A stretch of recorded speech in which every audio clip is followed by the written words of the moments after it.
Hello again out there, all you beautiful internet people, and welcome back to the Music Void. I'm Nicholas R. Cicada, your host, and today we're going over the top 10 most dated songs of the 1970s. So this obviously is a continuation of my video of the top 10 most dated songs of the 1960s. It was a little harder. It was actually harder to find songs from the 1970s that are dated than songs from the 1960s. Because the Beatles broke up, and so they can't make dated trash music anymore. But also just because the 1970s obviously is a lot less pop-oriented, you see a lot less commercialization, and you see a lot more like really tight stuff, from prog rock to hard rock to disco. So there's a lot of great trends going on in the 1960s. Nonetheless,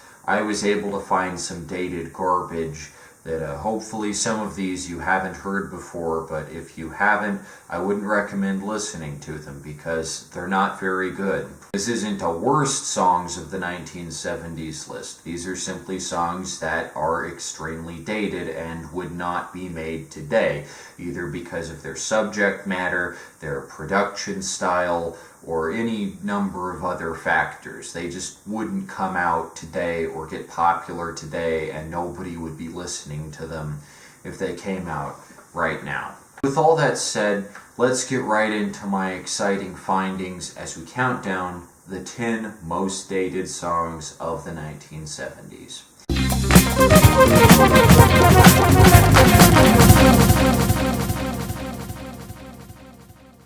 At number 10, we have Walter Murphy with Classical Dancin' off his album Disco Symphony. You probably know Walter Murphy from his instrumental hit A Fifth of Beethoven, which was featured in Saturday Night Fever. That song is not on his album Disco Symphony, which kicks off with Mostly Mozart, which I actually think is pretty good.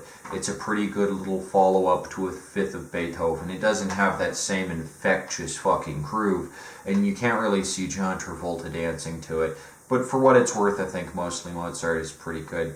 Classical Dancin', on the other hand, is just an instrumental that doesn't do anything for me.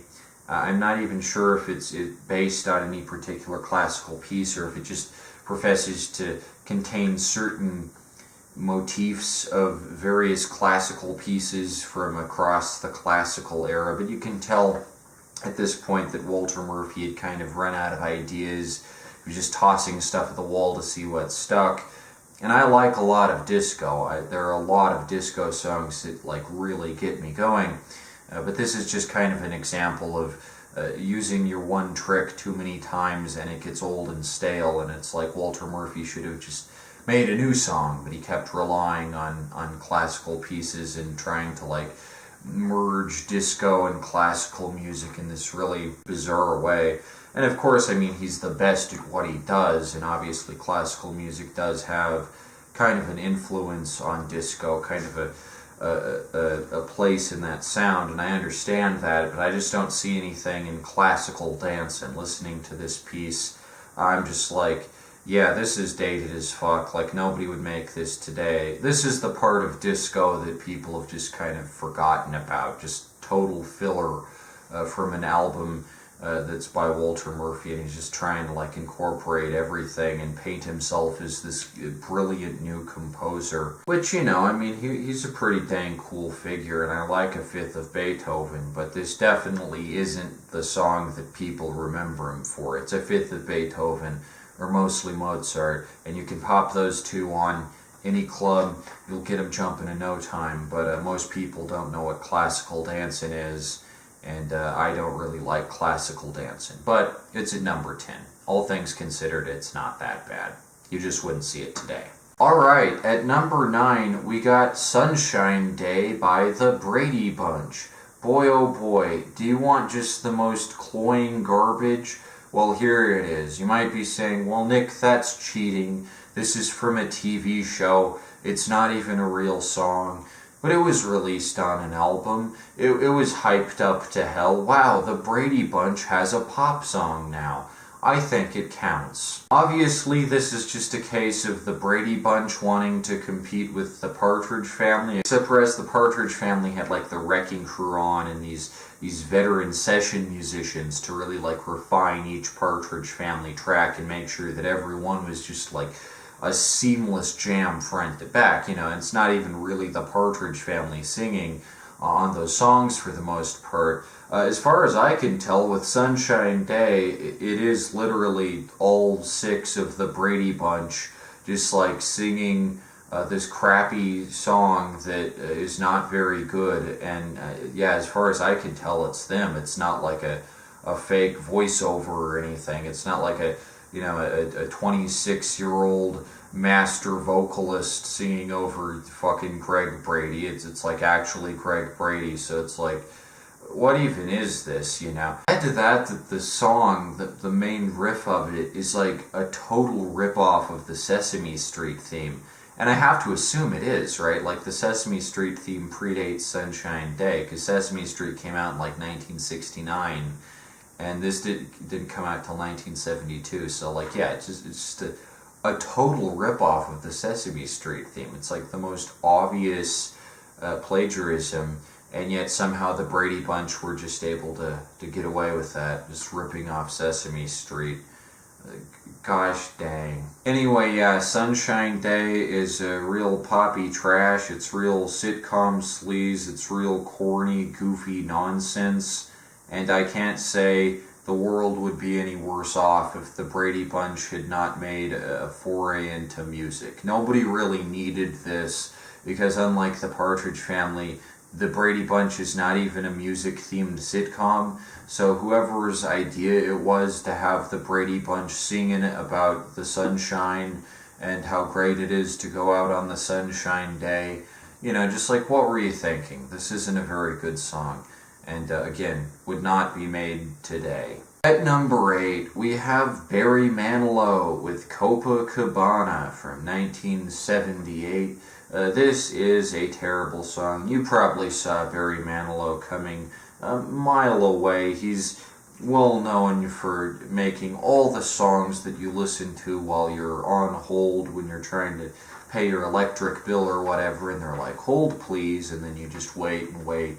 And what you're hearing on the other end is most definitely Barry Manilow. Whereas there is a lot of soft rock from the 1970s that has aged really well, like Steely Dan or Billy Joel during his Stranger period, there is a lot of soft rock and yacht rock and the like that has aged a lot less well.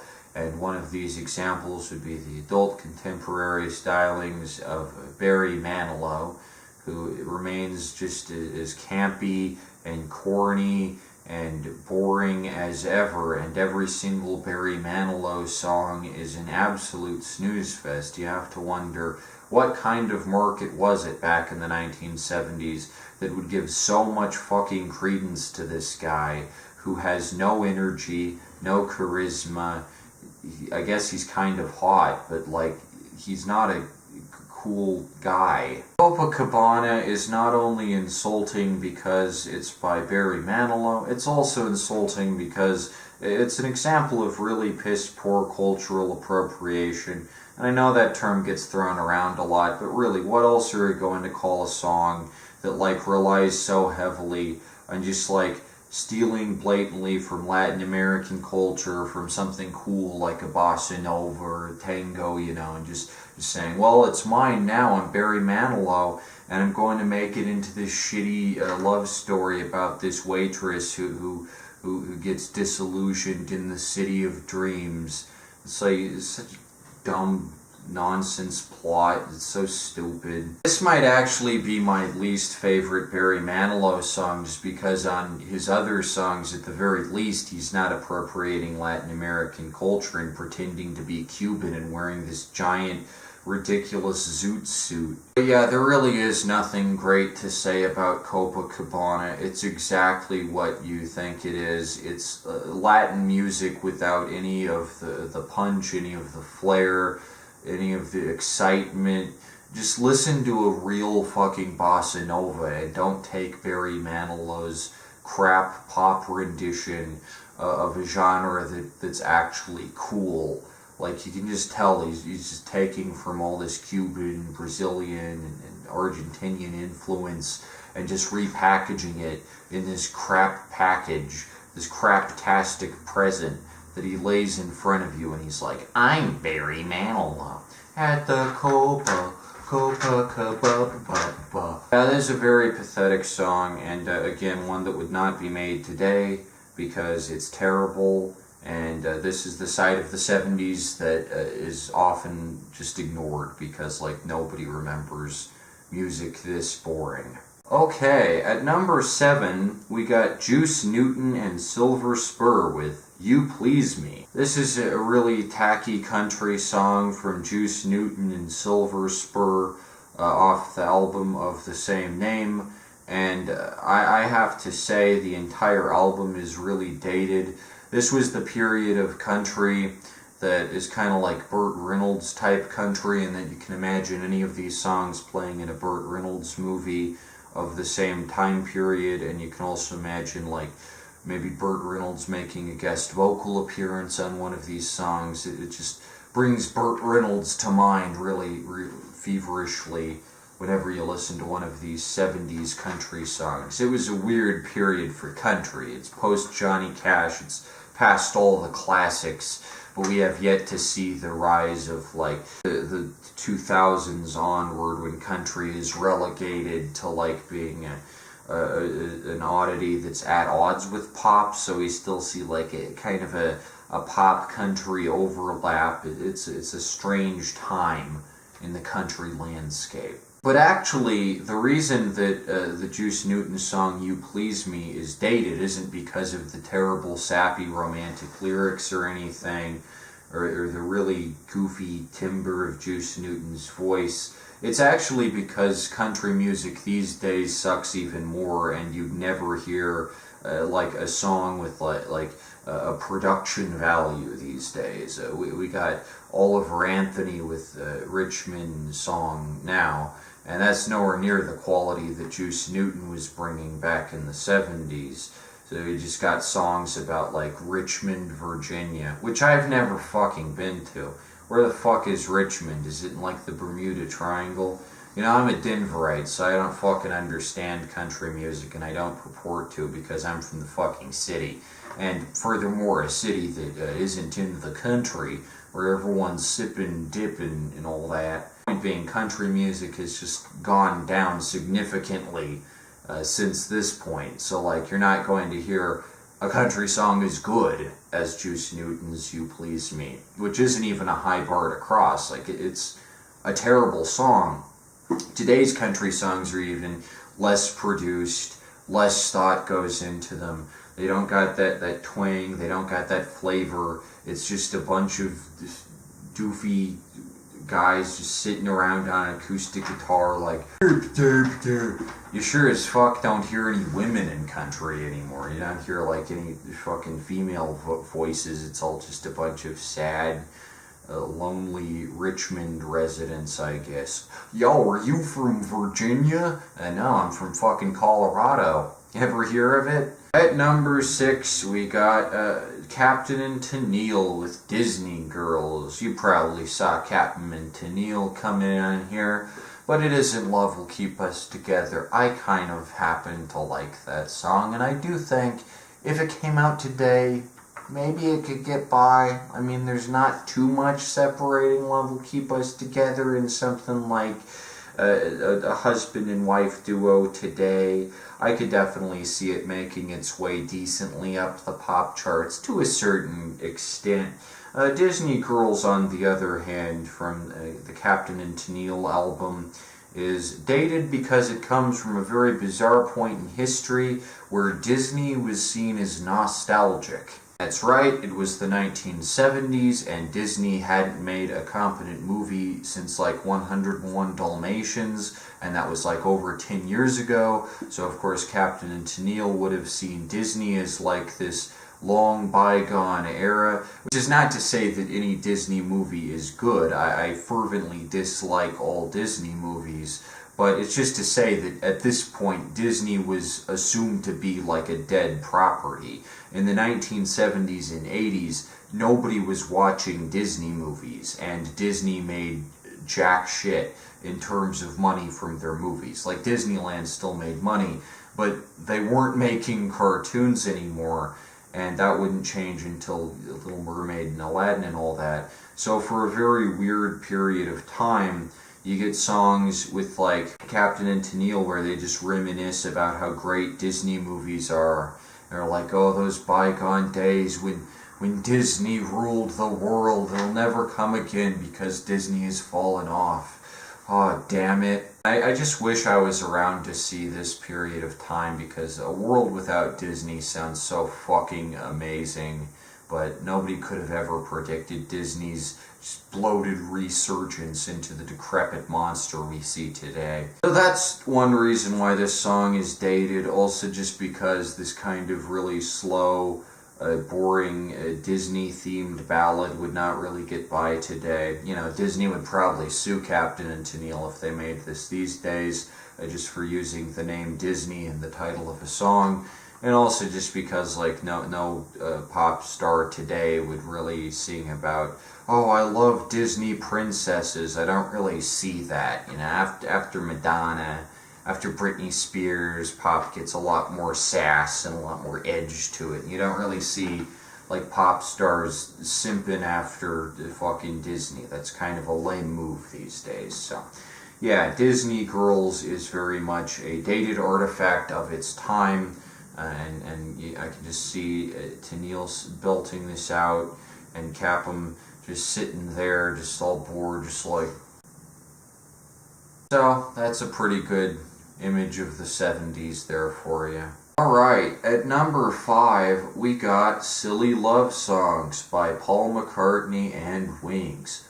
Holy shit. I know I said I wasn't gonna do a Beatles song in this list. I mean, I could have done some songs from Let It Be, because technically that's 1970, but that kind of feel like cheating, and I wanted to dig into all the garbage that the Beatles get into after they break up. Silly Love Songs is a song where Paul McCartney is like, oi, I don't like these silly love songs, so I'm gonna make a silly love song. Har har. This song is extremely dated, and the syrupy delivery and the fucking slow-ass guitar chords. It's a fucking snooze fest through and through. And, you know, I bet someone who's not a romantic like I am would probably get something out of this song. Maybe feel like it's sweet. Oh, it's so adorable, Paul McCartney talking about how he loves me. Oh, dang, Paul, take me in your arms. But to me, I'm just like, this is how rock dies, you know? You make boring fucking shit like this. It's just like all tame and neutered, and all the energy is ripped out of it. And you just get silly love songs, just Paul McCartney going, you know how this is a really boring idea for a rock or pop song that's been done to death? It's just like, I love you and you love me and we love each other and let's make out. Well, guess what? Tricked you, you got pranked, you got owned. That's this song. I'm self-aware, get it? Har har, har har. This is a great example of why I'm confused whenever anyone says the Beatles are experimental. Like, they're not experimental. The Piper at the Gates of Dawn is experimental. Rubber Soul is very much not experimental. It is a very calculated, planned pop move from frickin' George Martin or Brian Epstein, or, you know, his fucking calculating bastards at Capitol Records. The Beatles are not an experimental group. If you think that, you're fucking insane. Like, you see frickin' Outakar, frickin' Brian Eno make like this song, like, you think the world getting tired of silly love songs? No, I don't see Outakar making that, because Outakar is actually experimental, and they actually just make music that sounds different and unique and cool. Who the fuck thinks, like, Paul McCartney's some kind of genius? This is the trashiest song. I'm noticing a weird trend in the most dated songs list where like half of them will either be love songs or British. And I don't know what's up with that, but you know, it's anyone's guess as good as mine, I suppose. Silly Love Songs is actually just like a really depressing tune, and when I listen to it, all I get is just the image of Paul McCartney approaching his midlife crisis, just feeling sad and down and out, and like, oi dang, I'm amongst me millions and my fat mansion, but here there is no more Beatles. What'll I do? I'ma make a love song. That's the ticket. Oh, blimey, I'm a genius. Certainly not the best work of any of the Beatles, but then again, what is, you know? This song sucks. Hard. Okay, at number 4, we got Kiss with Ladies in Waiting from their album Dressed to Kill. Ladies in Waiting is probably the lamest Kiss song. I'm just gonna come right out and say it. I'm sure lots of you in the comments section are gonna be huge Ladies in Waiting defenders. It's not even that I dislike when Kiss gets horny, you know, I don't really mind that. I expect that out of Kiss. I know a lot of people want to be like, oh, Kiss is so stupid, how sexual they are, and it's like, you know, it's rock music. It's going to have a little edge of, ooh, I'm angsty tonight, babe. You know, there's nothing wrong with that if it's executed well, but sometimes it's executed well, and sometimes it's not executed well. And Ladies in Waiting would be a great example of it not being executed well. Like, I would argue Lick It Up is actually a pretty good example of it being executed well. Because in that song, there's like a really great hook. The imagery is a little creative at the very least, and the music video is okay. And, you know, that's like a decent Kiss track. You got, you know, I Want to Rock and Roll All Night, and so many great Kiss tracks. This is filler. This is just complete filler. It's not only repetitive, like the same lyrics are just repeated again and again, and there's no substance to this song. Like, it's literally just about, oh, I'ma have sex, oh, I'ma have sex, oh, I'ma have sex. It's about a brothel, right? But the way that Gene Simmons describes it is so boring and sterile and clinical that it sounds like he's going through a medical procedure. It takes all the allure and mystique out of the sexual experience and just leaves this gross, like tepid freaking track where it's just like, oh, the ladies in waiting, oh, the ladies in waiting, oh, the ladies in waiting. It sounds like an intercom going off. And I know as an asexual, I don't have too much, you know, knowledge of this sort of thing. I don't think this song has much going for it. I mean, it's not catchy, which at the very least, you know, if a song is going to be sexy, it can at least be catchy.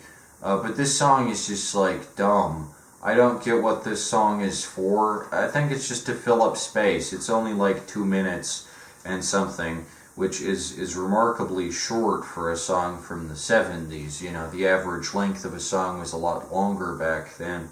But you really couldn't stretch this out to 4 minutes, and as it is, it feels like an eternity because it's so fucking repetitive, and the idea behind it is so boring. And it's weird to think that there was a point in time where this was considered like cool or something, because this is like Kiss at their absolute lamest. You know, they didn't give any thought to this. This is not like a big single of theirs or anything, so obviously they didn't know that some wacko like me would come along for a most dated songs list. But yeah, Ladies in Waiting is dated as fuck.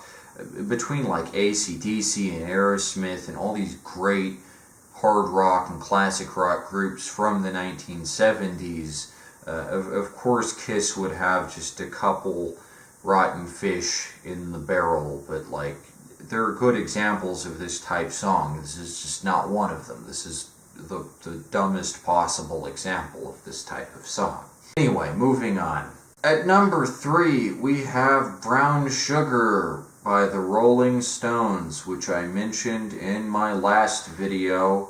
I was confused as to whether it came out in the 60s or 70s, but it is in fact a 70s song. It came out in the 70s, so it's fair game here, and I'm included here. Hoo boy, what to say about Brown Sugar? Brown Sugar is even more dated than Under My Thumb, because whereas Under My Thumb is just about Mick Jagger being kind of manipulative and forcing himself as the superior one in a relationship with what you assume is at least kind of a consenting girl. Brown Sugar is literally just about having sex with your slave harem. It's not a metaphor, it's not an analogy, that's actually what the song is about. To be specific, it's about like the Caribbean slave trade, and this guy who just uses his slaves for sexual gratification.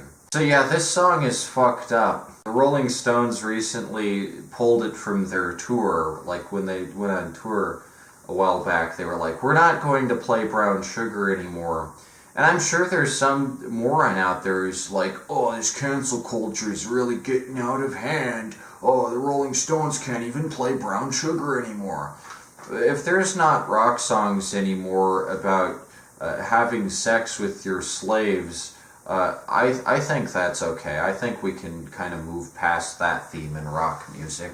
I'm sure you're probably thinking, what the fuck? Who in their right mind would have thought that this was a good idea? How did Mick Jagger and company think that a song about how hot your slaves are would be popular or like socially acceptable? But you have to recognize that the Rolling Stones are British. I always find it extremely funny whenever Americans get outraged about British people doing or saying offensive things that are like decades behind the times, like when J.K. Rowling is transphobic or whatever, because you have to remember, they don't have the right to vote over there. They're a monarchy. They're trapped in the past, and they have yet to be introduced to Enlightenment principles that would bring them up to the standards of America or Europe. And so as a result, what we get are songs like Brown Sugar, which are just horrifically outdated and tasteless. I can just imagine the thought process. The Rolling Stones are all sitting in a room and they're like, "Oi, this is a top 10 hit, governor. Blimey, we're about to make a smashing success with this album." And then Mick Jagger turns around and he's like, "Oi, what do you say we make a hot song about sex?" And then Keith Richards is like, "Yeah, Mick, that sounds like fire right there, but here's a twist, right? We'll put a new spin on it, right? What if you're having sex with your slaves?" And then Mick Jagger turns towards Keith and he's like, "Boy, that sounds fucking hot, bro. Oh, then we'll call it Brown Sugar. Fuck yeah. Oh, this sounds like a great idea." And then they turn it out in their album, and nobody really gives it much thought until like a decade or so later down the line, when people are just like, what the fuck are you guys talking about? The first time you hear Brown Sugar, you don't really tend to think about the lyrics. You're just like, oh wow, this is kind of a jam. This is kind of a cool jam. And then you actually pay attention to the lyrics, like you start thinking about them, and just like the sick, horrible, twisted ramifications of what this song is saying, and you're just like, am I missing something here? The fuck? Yeah, I would say Brown Sugar is the most dated Rolling Stones song, hands down. I don't even know if it would be possible to get more dated than this, because it's literally a song about like the transatlantic slave trade in like the 70s. So like I know how much more dated you could get than that. But yeah, just like really tasteless song that I won't be sad to see go. I mean, why not just like write it with the cool lyrics? Why you gotta ruin this great guitar riff and shit with just these lyrics that are just absolutely horrible and vile? What the fuck? Anyway, moving on. At number 2, we have Roller Skating Child from, guess who? The fucking Beach Boys. Yeah, they didn't break up like the Beatles did, so we still got a decade or two more to go of pure Californian shit from everyone's favorite wackadoodles out on the West Coast, surfing and ice cream and hot chicks galore, yo. It's the Beach Boys. Who doesn't love the Beach Boys? This song is off their album Love You, which, I kid you not, on the Wikipedia page it says is like a pioneering album for synth pop and new wave. So the Beach Boys are stepping on my fucking territory here. Let me just say that this is not a pioneering album in synth pop. Playback by SSQ is a pioneering album in synth pop.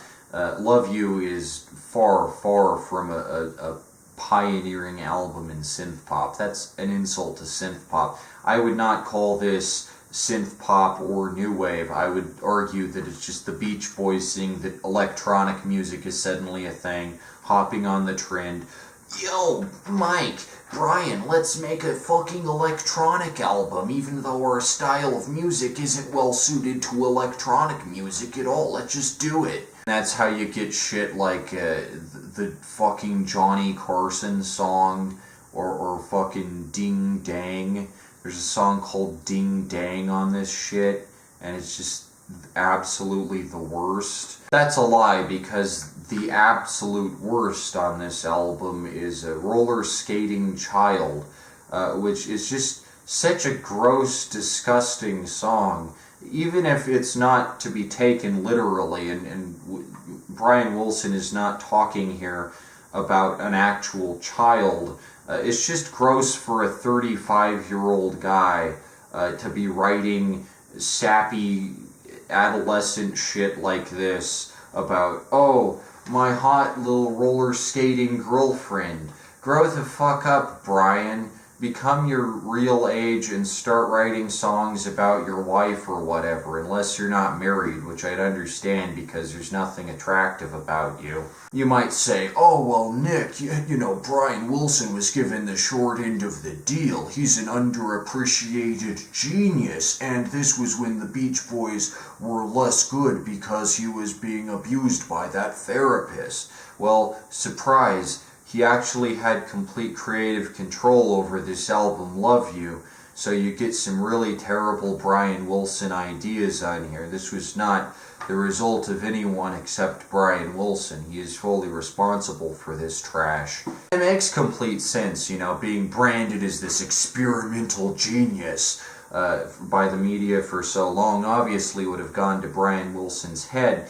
And by this point, he's just like, yeah, I'm gonna make a song called Roller Skating Child when I'm fucking 35, and I should have roller skating children of my own. I'm gonna make a song about, let's go in the kitchen and eat some peanut butter, yo, yo, yo. It's giving off like the worst primordial fellow kids how do you do type energy. I'm not saying that Brian Wilson's like a pervert or anything, or that he has any psychological issues in that department, but like seriously, at 35 and making the same exact type songs as Surfin' USA, it's just sad. It's sad to see a band with this little progression. There's nothing that changes from album to album. It's just constant pop garbage that keeps getting branded as the most out there idea imaginable. Wow, you made a song about having a romantic relationship, Brian. You're so out there and crazy, yo. Like, I swear, Brian Wilson could just make a song that's just the sound of him smashing his head into a toilet 50 times, and the entire Beach Boys fandom would just go, wow,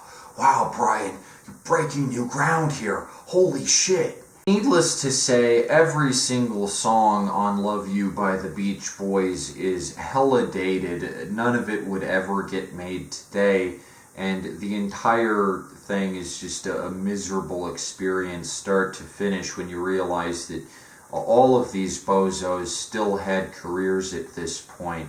And I think that's sad, and I think rock music would have been a lot better off if just the Beatles and the Beach Boys weren't a thing. I think if the premise of that stupid movie Yesterday was a thing and the Beatles weren't a thing, then the world would be a lot cooler and music would be a lot better. And same with the Beach Boys. Just like remove those two and rock music would still probably be extremely popular and people would still be listening to it. But no, we gotta get shit like Roller Skating Child. I got a sweet little honey in my 58 coupe and we're gonna go home and make vegetable soup. Yo, yo, yo, yo, yo, yo, yo, yo, yo, yo. I'm so sick of this shit. Brian, just fucking stop already. Just give it up, okay? Move on. So, congrats to the Beach Boys on making it to number 2 in this list, because I almost put this at number 1, but I managed to find a song that's even more dated. So, congratulations to the Beach Boys regardless for making it up so high 2 decades in a row. It's amazing to be dated in both the 60s and the 70s. No matter what period of your career you're in, you're just making complete trash for people with no taste and no variety in their lives. So, you may ask, if the Beach Boys song isn't at number 1, what's at number 1? Drum roll, please. Number 1, the most dated song of the 1970s is Here Come de Kins by the Pipkins from 1970. Right at the cusp of the decade. Here Come de Kins is similar to Winchester Cathedral from the last list in that it's right at the tail end of this bizarre 20s and 30s nostalgia period that swept the world for a good long while. Specifically, Here Come de Kins is off the Pipkins album Gimme Dat Ding, named after the most popular song by the Pipkins, Gimme Dat Ding. As you might expect from these stupid titles, the Pipkins were exclusively a novelty act. They weren't even a real band. They were created purely for financial and commercial purposes.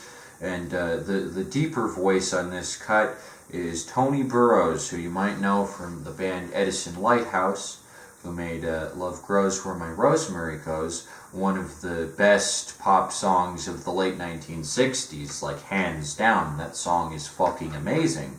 So it's so startling to hear a song that's so fucking terrible and so ridiculously clueless as to what would be popular. It's kind of amazing that it's the same guy in both songs, because like, how do you go from Edison Lighthouse to the fucking Pipkins? Answer me that. To those of you who think stupid novelty music is just a TikTok phenomenon, I ask you to consider the Pipkins and how terrible every single song on Gimme Dat Ding is, how outdated and pointless and just overall what the fuck these songs are. This is a strange historical relic that would not, under any circumstances, get made today. There's a weird song that's like Chinese themed. It's like Gimme Dat Ding, except it's called the Pekin Ping Pong Sing-Along Sing-Song song. And I realize that this might seem like low-hanging fruit, but it's just absolutely fascinating that this type of music was ever made. Like, honestly, it's so trashy and commercial it almost borders on being avant-garde, but I'm pretty sure it was just made as like a children's record. Or I don't even know, like, is Gimme Dat Ding a children's song, or is it just a really terrible ragtime pastiche? The song I've chosen for inclusion on this list, however, is actually Here Come de Kins, which focuses as kind of a themed song for the Pipkins, who are the characters who sing this record. You got Tony Burrows, he's like the deep-voiced one, and I guess he's trying to sound like an American buffoon or clown or something, like it's a Jolly Circus up in here. And then the other Pipkin sings in this like ear-grating Mickey Mouse type voice. Yo, Pip, you wanna make a record? And again, this was during the time when like Disney wasn't a thing, so everyone was just like, oh yeah, the Pipkins, they're going to be the new big pop culture sensation. I can't get enough of the Pipkins. Let me get some of that sweet Pipkins merch, please. Here Come to Kins is a play on Here Come to Judge from the Rowan and Martin show, which in and of itself is kind of dated, but this is just a weird song on every level. Like, it opens with this really unfunny audio skit where like the deep-voiced Pipkin like comes through the door and the high-voiced Pipkin's like, hey, you wanna make a record? And then the deep-voiced Pipkin is like, a record? I'd love to make a record. And it's so odd. It's these two British guys trying to sound like American cartoon characters, I guess, and doing a terrible job at it. And then there's like jokes between all the verses, except none of the jokes make any sense, at least not to me. Like, they're definitely not funny. Like, there's nothing funny about them. But somehow that they decided to put them in the middle of this song. But the main song itself, like the actual verses, the actual substance of the song, is the deep-voiced Pipkin, like almost doing a kind of proto-rap, where he's like, I want world peace, and we need to stop shooting each other, and there's not enough resources to go around, and we need to redistribute wealth. Like, that's what this song is. It's like these two British guys making clown voices and arguing for like world peace and trying to like improve societal conditions worldwide. Like they're giving a speech to the United Nations or something. Spoiler alert, this song did not create world peace. It's dated because it's a relic of the Cold War. Like, they mention the Russians at one point and how we don't trust the Russians and we need to lay down arms with the Soviets, and we need to agree with each other and come together as a species. Obviously, that's a nice sentiment. It just didn't happen, and it's not going to happen when you're putting on this goofy, stupid voice. Like, if John Lennon's Imagine did not create societal change of any meaningful caliber, the Pipkins' Here Come to Kins is definitely not going to do that. And this is a really misguided, poorly thought out attempt at trying to spark some kind of social commentary or something. It's absolutely fucked on every conceivable level. It's just like, why would you make this? Here Come to Kins is a great little relic of the 1970s, but it's the most dated song of the 1970s. It's British guys making goofy voices, arguing for world peace, and then telling horrible jokes in between, which kind of sums up the 1970s in an interesting little package. Yeah, Here Come to Kins is, at least unlike a lot of Beach Boys songs, a fun listen. Like, I would listen to this before I listened to any Beach Boys song, but it is more dated than Roller Skating Child and all the songs on this list. In fact, it might be the most dated song on any of these lists. I don't think the 80s or 90s or 2000s or 2010s will possibly be able to top Here Come to Kins by the Pipkins. Maybe when this series is over, I'll give all the #1 spots a final ranking as to which decade has the most dated song, but I really think Here Come to Kins might just be the most dated, bizarre relic of a bygone era possible. I mean, you would never, ever hear a song like this these days, even like in the TikTok generation. Not just because it deals with things that aren't a thing anymore, but also that just like Novelty music is nowhere near this inventive or off the wall or just like fucking weird anymore. And I find it so fucking amazing that someone could go from an Edison Lighthouse to this shit. Like, just the career plummet of all time, huh? Anyway, that's the most dated song of the 1970s, and those were the 10 most dated songs of the 1970s. Do you agree with the list?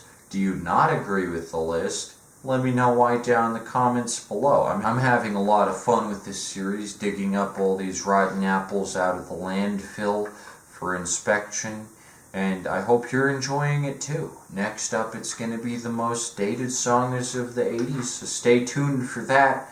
And until next time, I've been your host, Nicholas R. Cicada, signing off. Sayonara, suckers.